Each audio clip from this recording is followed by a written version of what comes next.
할렐루야. 네. 주님의 이름으로 사랑하고 축복합니다. 한 주간 우리가 살아온 이 시간들 좀 돌아보니까 겨울이 지나가다가 다시 돌아오는 거 아닌가 이 우려가 좀 생깁니다. 따뜻한 봄 날씨가 다가오다 생각했는데 지난 한 주는 꽤 쌀쌀했죠. 봄은 왔고 입추는 지났는데 여전히 겨울이 우리 가운데 가까이 있는 것만 같은, 아직 가지 않고 다시 올 것만 같은 두려움이 우리 안에 샘솟습니다. 여러분, 이런 것, 그러나 겨울은 가고 있고 우리에게 찾아온 봄은 우리의 삶에 따뜻한 빛으로 임할 줄 믿습니다. 여러분, 아침이 오면 또 저녁이 오죠. 이런 것 같이 우리의 삶에도 끝없는 이 어둠의 시간들이 자꾸 찾아옵니다. 두려움이 한번 찾아오면, 어둠이 우리 삶을 짓누르면 우리는 아무것도 할 수 없게 되죠. 어둠이 찾아오면 눈앞에 보이는 게 없습니다. 우리 마음은, 우리의 또 영혼은 내 인생 앞에 펼쳐진 한 걸음도, 한 치 앞도 보지 못하게 됩니다. 두려움에 온통 사로잡혔기 때문이죠. 믿음이나 소망, 또 하나님 말씀의 위로, 어디론가 다 사라져버린 것만 같은 파탄난 심정이 바로 우리의 영혼입니다. 그래서 어둠이라는 이미지는 문학에서도 그렇지만 성경에서도 환난이나 시험, 어려운 삶의 자리를 드러내는 말로 표현되기도 합니다. 사랑하는 성도 여러분, 오늘 이 자리, 예배의 자리를 찾기 이전까지 지금 여러분의 거하고 계시는 자리는 인생의 어둠이 찾아온 자리입니까? 아니면 그 어둠을 깨뜨리고 하나님의 소망의 빛이 임한 그런 빛 가운데 나오는 삶의 자리이십니까? 간절히 바라옵기는 하나님의 말씀, 우리에게 찾아와서 말씀하시는 그 하나님을 여러분 바라보심으로 저와 여러분의 삶 가운데 그 어둠을 쪼개고 빛으로 인도하심의 구원을 경험할 수 있기를 간절히 축원합니다. 아멘. 오늘 본문의 말씀, 아브라함이라는 사람이 등장합니다. 우리는 아브라함으로 알고 있죠. 그렇죠? 그 이전에 하나님의 그의 이름을 바꾸시기 이전의 이름이 오늘 등장합니다. 아브라함입니다. 아직 그가 믿음의 조상, 하나님이 세우신 믿음의 조상의 그릇만큼 되지 않았던 때인 것 같습니다. 아직 아브라함이에요. 이 아브라함에게 있었던 일이 오늘 본문의 내용입니다. 저와 여러분들이 오늘 본문에서 아브라함을 향한 시선을 쭉 따라가다 보면 방금 전에 이야기했던 어둠의 장면들이 3번 등장합니다. 첫 번째는 오늘 본문 말씀 시작할 때 이미 임하여 있습니다. 아브라함이 어둠 가운데 있는데 하나님이 그를 끌고 나가세요. 오늘 본문의 말씀 보니까 밖으로 그를 끌고 나가서 하늘의 별을 보게 하셨습니다. 무대장 환경은 지금 어둠입니다. 어둠이 찾아왔다는 건 아까도 말씀드렸지만 뭔가 이 아브라함에게 문제가 있는 거고, 뭔가 이 아브라함에게 어려운 상황이 처해 있는 거예요. 그의 영혼이, 그의 마음이 평안하지 않습니다. 아브라함에게는 아주 치명적인 결핍이 2가지가 있었습니다. 지금 아브라함이 있었던 어려움이 2가지가 있는데 오늘 말씀이 1절이 이렇게 시작합니다. 이런 일들이 일어난 뒤에. 이런 일들이 일어난 뒤에. 도대체 무슨 일이 벌어졌을까요? 이 앞에 뭔가 사건이 일어나고 그 일이 지나고 나서 15장 이 일 뒤에 하나님이 그를 찾아오신 거죠. 이 일 앞에 뭐가 있었을까요? 이 가나안 땅에 4명의 나라의 왕이 쳐들어옵니다. 시날, 엘라살, 엘람, 고임이라고 말하는 이 4명의 왕들이 이 땅을 쳐들어와서 소돔과 고모라를 점령하고 아브라함의 조카 롯이 있었던 그곳을 점령한 이후에 이 조카 롯도 인질로 끌고 가죠. 본문 앞에 있으면 14장 말씀에서 아브라함이 어떻게 하냐면 사람들을 끌고 가서 그 4명의 왕과 싸워 이깁니다. 그리고 조카 롯을 구출해 와요. 대단한 승리죠. 한 그냥 가문, 부족을 이끌었던 아브라함이 4명의 왕과 싸워서 이긴 겁니다. 가나안에도 5 왕들이 싸워서 졌는데 아브라함이 가서 이겼다는 거예요. 놀랄만한 일입니다. 그런데 앞장에서 승리를 했지만 아브라함은 여전히 부족의 지도자일 뿐이에요. 4명의 왕이 어떻게 해서 전력이 어떻게 되는지 모르지만 졌지만 그들은 언제든 다시 쳐들어올 수 있습니다. 아브라함에게는 이건 두려움의 문제입니다. 오늘은 괜찮지만 내일 어떤 일이 자기한테 찾아올지 모르는 일이죠. 내일을 바라보니 어둠이 드리워졌어요. 오늘 이 하나님이 당신과 함께 하셔서 이루었던 승리를 바라보지 못하고 4명의 왕, 가나안을 쳐들어왔던 이 4명의 왕과 그 나라들을 바라보니 아브라함의 마음이 어두워집니다. 그뿐 아닙니다. 아브라함의 또 다른 결핍이 하나 있는데 그건 뭐냐면 자녀예요. 자녀. 창세기 12장에서 하나님께서 아브라함을 부르실 때 2가지를 약속하셨죠. 땅과 자녀입니다. 13장에서도 하나님은 아브라함에게 또다시 찾아와 약속하십니다. 뭐라고 말씀하셨어요? 바다의 모래알을 봐라. 사람은 아무도 셀 수 없지만 너의 자손을 이처럼 많이 생기도록 내가 축복하겠다. 근데 여러분, 내일에 대한 걱정이나 자녀에 대한 이야기는 모두 다 이 아브라함에게는 두려움의 문제였어요. 왜냐하면 땅의 문제, 그러니까 다른 왕들이 쳐들어올 때 자신의 털을 닦을 수 있는 땅이 없다는 건 내일 이 왕들에 의해서 우리 부족이 나갈 수도 있다는 거잖아요. 그게 두려움이었고, 자녀에 대한 문제는 또 다릅니다. 아브라함이 자녀가 없다는 얘기는 하나님으로부터 복받지 못했고 하나님으로부터 버림받았던 것처럼 여겨졌을 거예요. 아브라함 나이가 벌써 80을 바라봅니다.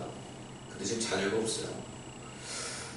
우리 인생에서도 한번 생각해 보십시오. 여러분, 나이를 많이 먹고 세월이 지나고 우리의 힘이 기력이 따라 빠지고 있는데도 여전히 내 자리가 아무것도 없는 것 같을 때 우리는 어떨까요? 남은 인생에 대한 두려움이 찾아올 수도 있어요. 바로 이때입니다.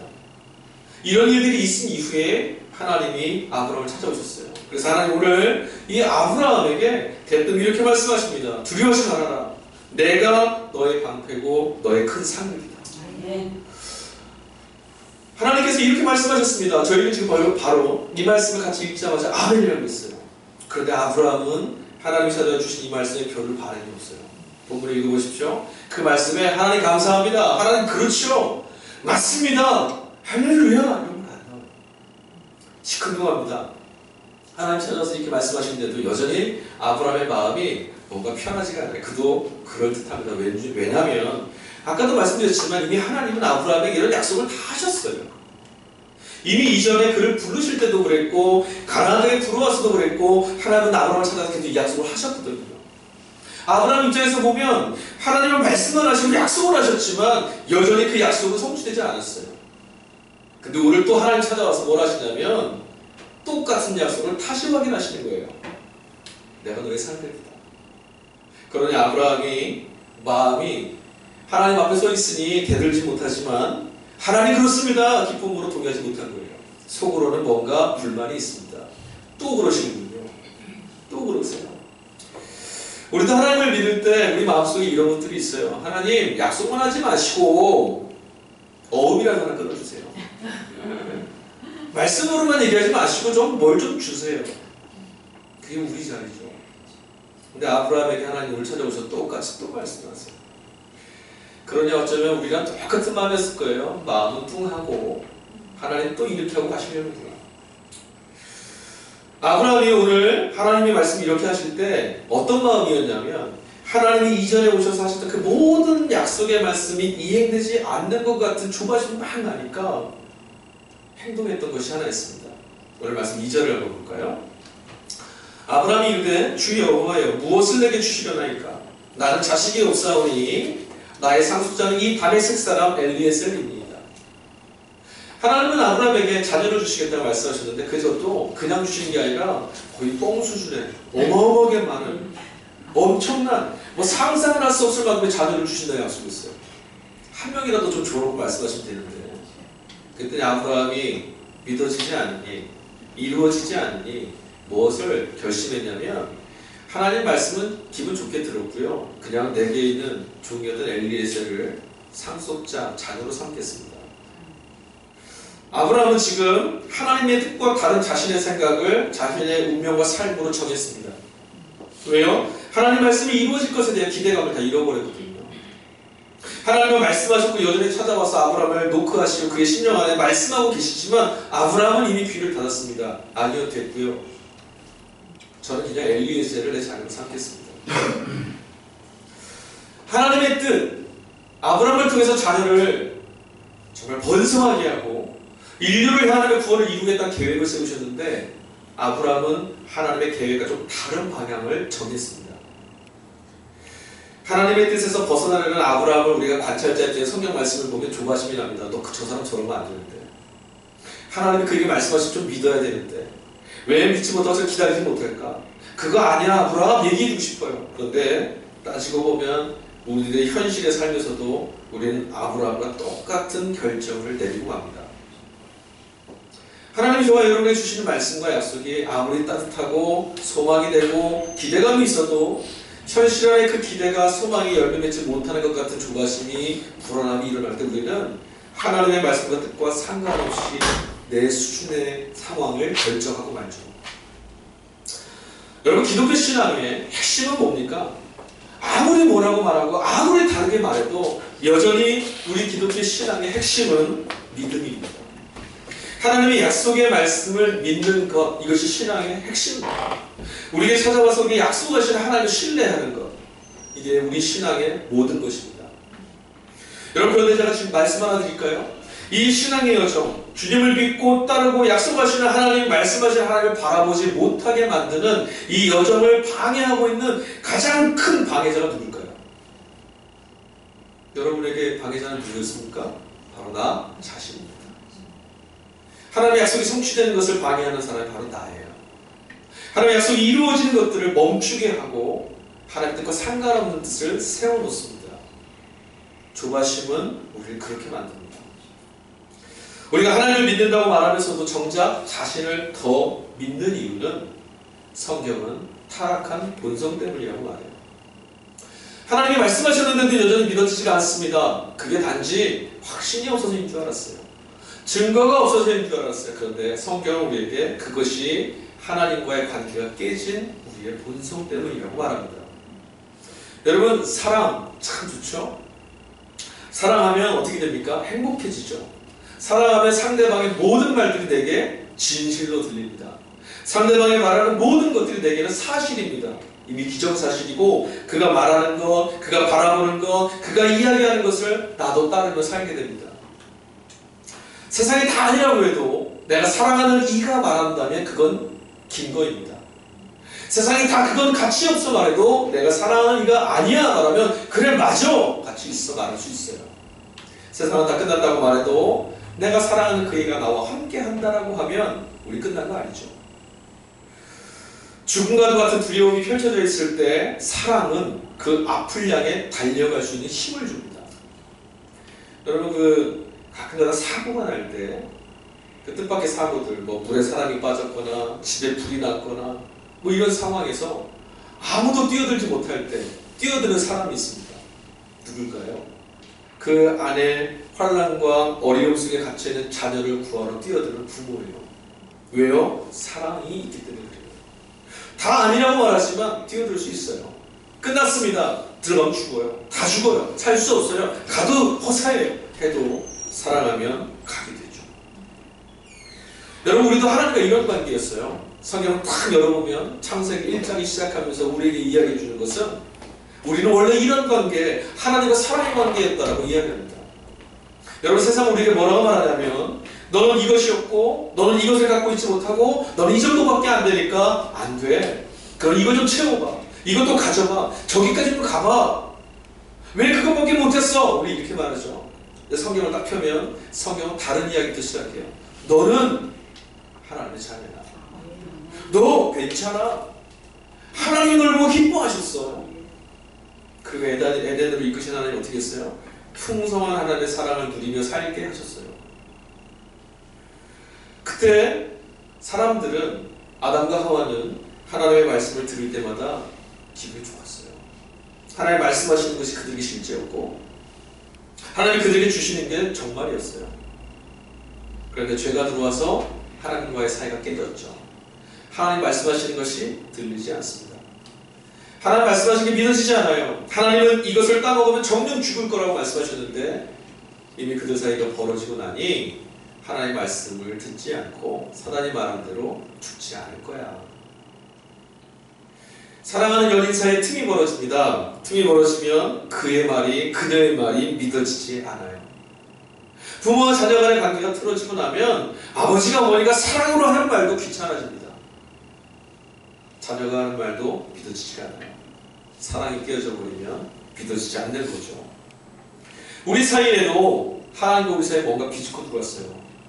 하나님이 말씀하시는 것이 우리에게 너무나 당연한 사실이었는데 어느새 그것이 믿어지지가 않습니다.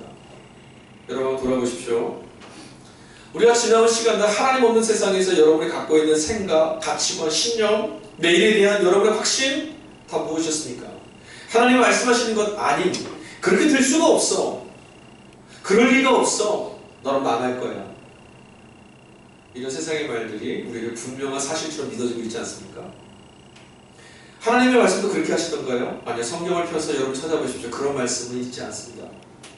하나님은 우리에게 뭐라고 말씀하시냐면 세상이 다 툭툭이 나도 나는 너를 지켜줄 거야. 네가 이렇게 걸어가도 네가 뒤로 넘어지고 앞으로 넘어져도 상하지 않을 거야. 그게 하나님의 말씀이잖아요. 근데 그 말씀 믿어지지가 않아요.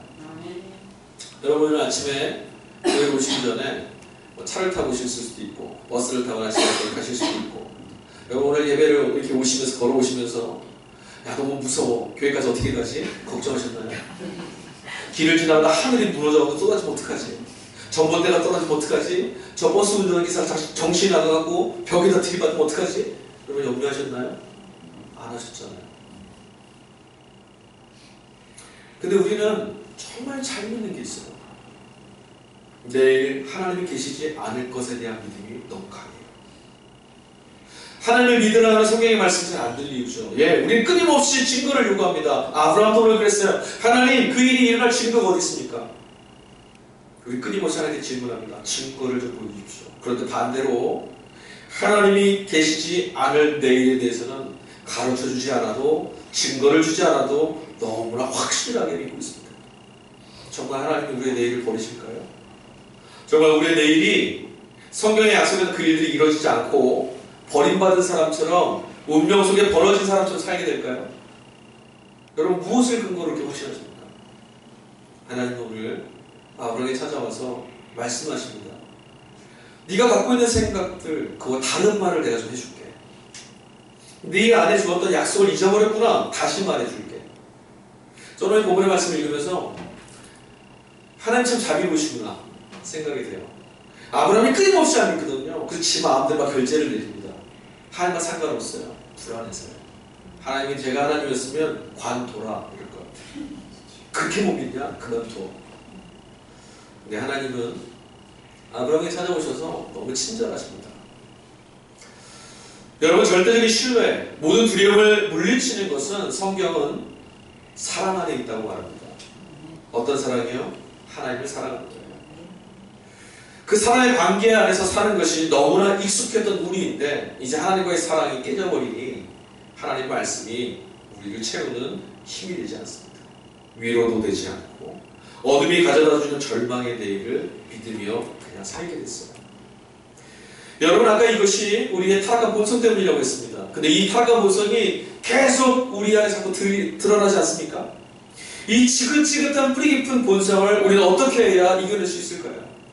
하나님의 말씀이 들려올 때 그것을 믿음으로 여겨서 그것을 기쁨으로 누리고 누린 삶이 하나님이 역사하셔서 성취되어져는 기쁨으로 경험하는 것 어떻게 가능할까요? 짙은 어둠에 사로잡혔던 아브라함은 하나님께 표적을 구합니다. 증거를 좀 주십시오.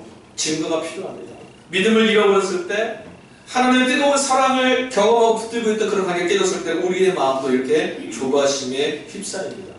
우리 참 연약한 존재예요. 첫 번째 어둠이 바로 여기였어요. 하나님 말씀 이전에 주셨던 말씀 믿어지지 않고 주어진 환경이 지금 어려워졌다는 것이 아브라함에게 찾아온 어둠이었습니다. 두 번째 본문에 나오는 어둠은 12절에 나와요. 하나님께 증거를 구하던 아브라함에게 하나님이 너에게 분명히 약속할게. 하늘의 별들을 쳐다봐. 그만큼 내가 이 자녀들을 너에게 풍성하고 번성하게 해줄게. 약속하신 이후에 나한테 희생제물을 좀 준비해라. 말씀하세요. 그 희생제물을 준비한 이후에 어둠이 내려오고 아브라함의 꿈 중에 두려움과 공포가 찾아왔다고 합니다. 그 내용은 이런 거예요. 아브라함의 자녀들이 이방에 객이되고 노예로 끌려가서 400년간 종살이하다 돌아올 거다. 이것도 참 암담합니다. 약속하셨던 게 이루어지지 않는 건 둘째치고 이제는 그 뒤에 일들을 얘기해 주는데 뭐라 하냐면 네 자손들이 많아지는 건 많아지는데 노예로 끌려갈 거야. 이거 뭐 기쁨의 일을 경험하게 못하게 하시더니 더 어마어마한 이야기를 가져다 줍니다. 아브라함은 공포와 두려움이 휩싸여 있습니다. 그리고 나서 세 번째 어둠이 찾아옵니다. 이게 17절 말씀이에요. 이번엔 좀 뭐가 달라요. 여러분 생각해보세요. 이런 어둠이 계속 찾아오면 아무리 마음이 강한 사람이라도 무너질 거예요. 야, 인생 별거 없구나. 하나님 말씀하셔도 내 인생 별거 없구나. 그런데 어둠이 내려앉았다고 17절 말하고 있는데 해가 져서 어두울 때 이번엔 뭐가 좀 달라졌습니다. 아브라함이 보니까요, 무슨 일이 있었냐면 오늘 17절 말씀 한번 읽어드릴게요. 해가 져서 어두울 때에 연기나는 화로가 보이며 타는 횃불이 쪼갠 고기 사이로 지나더라. 하나님이 아브라함을 설득하시려고 끊임없이 설득하시다가 희생제를 준비해달라고 했어요. 각을 뜨고 그 제물을 올려놨더니 오늘 12절 말씀 이전과 이후를 보니까 하나님이 그 제물을 받으시는 증거도 없고 다른 거 어떤 데 일어나지 않아요. 하늘에 솔개만 왔다 갔다 합니다. 하나님께 드린 희생제물을 낚아채려고, 하나님의 응답과 그것을 바라보는 아브라함의 믿음을 다 무너뜨리려고 옆에서 지켜만 보고 있는 그 장면에서 오늘 하나님이 이제 17절 다시 한번 어둠이 내렸을 때 횃불이 이마에서 그 희생제물 사이를 가운데 가로지르는 것을 보여줍니다. 증거를 보여달라고 했던 아브라함에게 하나님이 지금 무엇을 하셨냐면 너에게 보여줄 증거는 바로 나라고 말씀하십니다. 내가 이 약속의 보증이 되겠다라고. 여러분, 각을 뜨고 그 희생제 안에 그 가운데로 왔다 갔다 하는 건 뭐냐면 이 약속을 어기면 죽임당하겠다라고 하는 보증의 표시예요. 요즘 우리는 약속으로 계약서 같은 거 쓰잖아요. 여러분, 종이 쪽지 하나 어떻게 그렇게 믿고 사세요? 집을 살려고 하면 계약서 싹 쓰고 돈 입금해주고 하잖아요. 그거 어떻게 믿고 그렇게 돈을 보내주십니까? 고대 시대에는 약속이 어떻게 되냐면 이 약속을 어기면 이렇게 죽겠다. 하나님이 뭘 하신 거냐면 내가 너에게 했던 이 언약과 약속을 내가 반드시 지키겠다. 내 목숨을 내놓겠다. 하나님은 우리의 목숨을 어떻게 내놓으십니까? 그 대신 하나님은 아브라함에게 이렇게까지 말씀하신 거예요. 내 목숨을 걸고 너에게 말했던 이 모든 언약을 지켜야 된다. 하나님은 우리에게도 이렇게 말씀하십니다. 당신의 아들을 우리에게 주셨잖아요. 하나님의 약속이 과연 이루어질까? 우리 이 질문을 끊임없이 붙잡고 삽니다. 내일에 대한 암담한 어둠에 사답했던 아브라함의 눈에 비춰진 그 횃불, 자신이 스스로 보증이 되시고자 목숨을 걸겠노라고 우리를 찾아오시는 하나님의 모습을 아브라함이 보았습니다. 약속은, 이 언약은 어느 한 사람의 신뢰가 깨어지면 그냥 파기되는 거예요. 아브라함은 하나님의 신뢰를 지켜낼 힘이 없어요. 그러니까 하나님 뭘 하시냐면 내가 목숨을 내놓을게. 이 약속을 내가 지켜갈게. 본문에서 하나님 앞에서, 약속 앞에서 아브라함은 자기의 생각을 이미 정해놨었죠. 하나님이 말씀하시는 것과 하나님의 뜻과 계획과는 상관없이 내가 그 약속을 지탱할 힘이 없기에 저는 이렇게 할 거예요. 난 이렇게 할 거예요. 하나님 됐어요. 이렇게 말했었어요. 그런데 하나님 계속해서 아브라함을 설득하십니다. 끊임없이 아브라함을 설득하고 자신이 한 약속과 언약을 믿으라고 말하세요. 막 사정하는 것 같아요. 간절함이 느껴지지 않습니까? 하나님과 우리 사이의 약속이 누가 한 거예요? 하나님이 찾아오셔서 했는데, 우리에게 주시겠다고 오셨는데도 우린 그 약속을 못 잡아요. 되려 주시겠노라 먼저 찾아오신 하나님이 제발 좀 이 약속이 깨지지 않게 해다오. 내가 목숨을 내놓겠다라고 우리에게 말하신다는 거예요. 자신의 생각을 버리고 하나님의 약속을 받아들이는 것을 성경은 믿음이라고 합니다. 조바심이 나오는 어둠이 깊게 깔려올 때 그래도 하나님의 말씀과 약속을, 우리에게 자신의 생명을 내놓겠다라고 약속하신 하나님을 바라보고 있는 것, 이게 믿음이라고 합니다. 어둠이 찾아오면 새벽이 옵니다. 날이 또 바뀝니다. 이제 아브라함은 변화됩니다. 그러고 보니까 오늘 성서일가로 주어진 세 개의 본문, 빌립보서하고 누가복음, 이독서, 산독서 모두 다 어떤 내용들이냐면 이런 내용이 있어요. 빌립보서의 3장에서 바울은 이렇게 말합니다. 하나님의 나라, 하늘을 바라볼 것이냐 땅을 바라보고 살 것이냐, 둘 중에 하나 선택해라. 너희의 시민권은 하늘에 있다. 누가복음에는 또 뭐가 나오는지 아세요?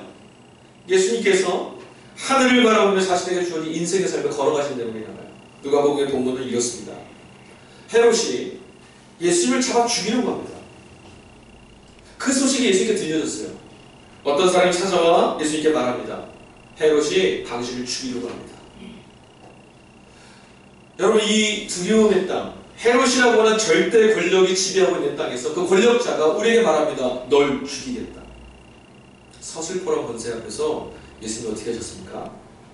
예수님 우리에게 다른 걸 보여줍니다. 짙은 어둠이 내려왔을 때, 불안함이 있을 때 하나님의 약속과 하나님의 계획이 여기서 파기된 것처럼 보이는 그 상황에 예수님은 뭐라 말씀하셨냐면 나는 오늘도 내일도 계속 내 갈 길을 걸어가겠다. 여러분, 우리에게 두려움을 가져다 주는 힘과 권력이 있습니다. 하나님의 약속을 믿지 못하게 하는 힘은 우리에게 두려움을 가져다 줍니다. 세상에서도 똑같아요. 지배자, 폭력자들은 어떻게 해가냐면 우리에게 공포심을 가져다 주고 두려움을 심어줍니다. 그렇게 하면 아무것도 못하거든요. 착취하는 자들, 독재하는 사람들, 폭력을 행하는 사람들에게 두려움에 휩싸여 있으면 그들은 갖고 싶은 걸 마음껏 가져갈 수 있어요. 한 번 두려움에 사로잡히면 아무것도 못하거든요. 그냥 그렇게 살게 됩니다. 우리를 지배하는 힘이 있다는 거예요. 두려움은 실질적인 힘이에요. 저와 여러분의 삶에서 이 예배 자리에 오기 전까지 우리에게 주어진 인생을 살면서 경험하는 모든 두려움의 이유가 있습니다. 재물이 없어서 내일 어떻게 살 것이냐, 건강이 약한데 어떻게 될 것이냐, 관계가 이런데 어떻게 될 것이냐, 우리의 내일을 어떻게 살아야 될 것이냐, 수많은 두려움이 찾아옵니다. 그 문제 자체가 우리에게 정말 문제가 아니라 그 문제가 우리 앞에 찾아와서 우리를 두려움으로 몰아내고 있다는 게 문제예요. 그걸 이용해서 우리를 두려움으로 몰아세우는 자가 있습니다. 하나님은 우리의 내일, 아직 살아보지 않은 내일을 가지고 뭐라 말씀하시냐면 그 내일은 너에게 소망이야. 내가 너에게 그 내일을 이끌어주고 너를 모든 민족 가운데 뛰어난 자를 삼아줄게. 그런데 그 똑같은 내일을 어떤 이는 찾아와서 너는 아무것도 할 수 없으니 두려워하라고 몰아세워요. 그게 어둠이죠. 하나님 나라와 반대되는 사단의 나라는 우리의 심령을, 기쁨을 뺏어갑니다. 똑같은 문제예요. 똑같은 일이고 똑같은 사건이에요. 그런데 전혀 다른 것으로 우리를 받아들이게 하죠. 여러분, 오늘 여러분이 느껴졌던, 경험했던 두려움, 염려, 근심, 누가 그것을 우리에게 근심의 씨앗으로 심어줬습니다. 하나님의 말씀은 우리에게 그것은 근심거리라고 하지 않습니다. 하나님은 우리에게 그것들을 통해서 하나님 역사하시는 걸 보여주겠다고 말씀하세요. 그 근심과 두려움이 우리의 영혼을 지배하면 하나님이 아닌 다른 것이 우리를 통치하게 됩니다. 우리에게 주어졌던 자유와 구원을 뺏어가는 겁니다. 탈취자가 있고 핍박자가 있고 억압자가 있습니다. 그것이 어둠이고 사단입니다. 그것이 악이에요. 여러분, 그 악에게 하나님이 당신의 목숨을 걸고 주신 생명을 빼앗기지 마십시오. 당신의 아들의 생명을 걸고 내가 이 약속을, 언약을 지켜내겠노라고 했던 하나님의 꿈을 버리지 마세요. 예수님은 누가복음 말씀에서 그렇게 하셨어요. 오늘도 내일도 그 다음 날도 나는 내 길을 가야겠다. 주님은 어떻게 그렇게 하실 수가 있었습니까? 주님의 시선은 언제나 헤롯 왕, 서슬퍼런 권세 이런 것들이 아니라 자신을 이 땅에 보내시고 자신의 길로 인도하시는 하늘에 계신 아버지를 향해 오롯이 시선을 고정하고 있었어요. 문제를 보지 않았습니다. 똑같은 소리가 들려왔지만 다른 이들은 빨리 도망가세요. 근데 예수님은 아니, 나는 이 길을 갈 것이다. 조준하는 시선이 어디에 있느냐에 따라서 우리 두려움의 문제를 전혀 다른 것으로 바꿀 수 있습니다. 주님이 계시지 않는 세상에서 우리가 바라보는 내일은 두려움의 이유입니다. 그러나 주님이 함께 계시는 우리 인생의 내일을 보면 그 내일은 소망과 약속의 내일입니다. 사랑하는 성도 여러분, 우리에게 두 가지 선택지가 있습니다. 두려움을 무기 삼아서, 염려와 근심을 무기 삼아서 우리에게 찾아와서 우리의 신앙과 우리의 인생을 짙은 어둠으로 뒤덮고 우리를 심연의 끝자락으로 끌어내리려고 하는 그런 세력이 있어요. 그 세력에 여러분의 자유와 여러분의 생명을 빼앗기며 살 것인지, 아니면 우리의 연약한 존재를 구원하시고자 언약의 상대가 되어주셔서 이 깨어진 언약을 내가 지켜내겠노라고 자신의 생명을 내주신 주님을 믿고 살 것이냐, 둘 중에 하나 선택해야 됩니다. 오늘과 내일 그리고 모레로 흘러가는 시간들, 예수님이 말씀하신 그 시간을 의미 있게 채워가시는 예수님의 걸음을 한번 생각해 보십시오. 조바심을 냈던 아브라함과 달리 예수님은 오늘도 내일도 그 다음 날도 하나님이 주신 소망의 씨를 뿌리겠다고 말씀하십니다. 예수님은 오늘이라는 현재의 충실에서 내일이라고 하는 삶의 과정 또한 존중하시며 제3일 예루살렘에서 죽으실 자기의 삶의 궁극적인 목표를 보고 가셨어요. 메시아로서 십자가 짊어지시는 그 일.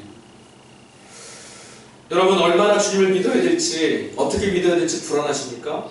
오늘 15장 6절 말씀을 한번 보십시오. 6절에 이렇게 말씀하십니다. 아브라함이 여호와를 믿으니 여호와께서 이를 그의 의로 여기셨다. 아멘.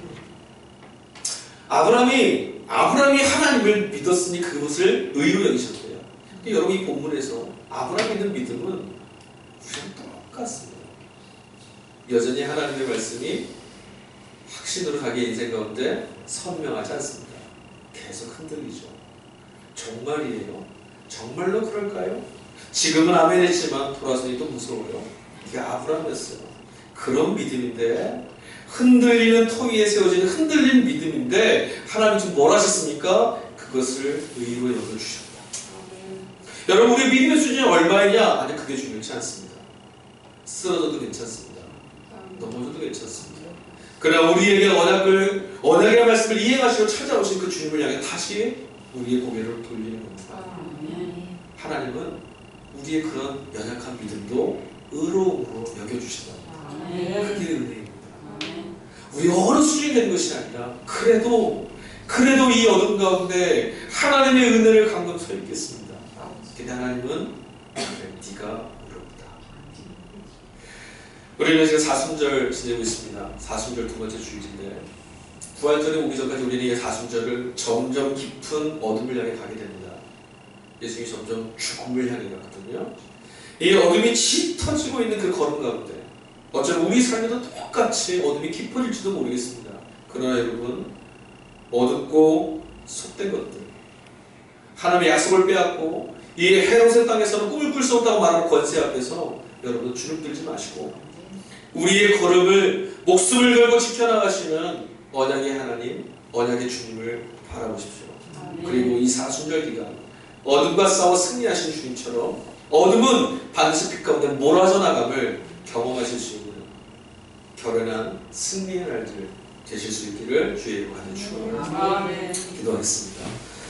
하나님 감사합니다. 사순절 해마다 찾아올 때 우리는 주님께서 짊어지셔야 됐던 그 어두운 날들을 생각하게 됩니다.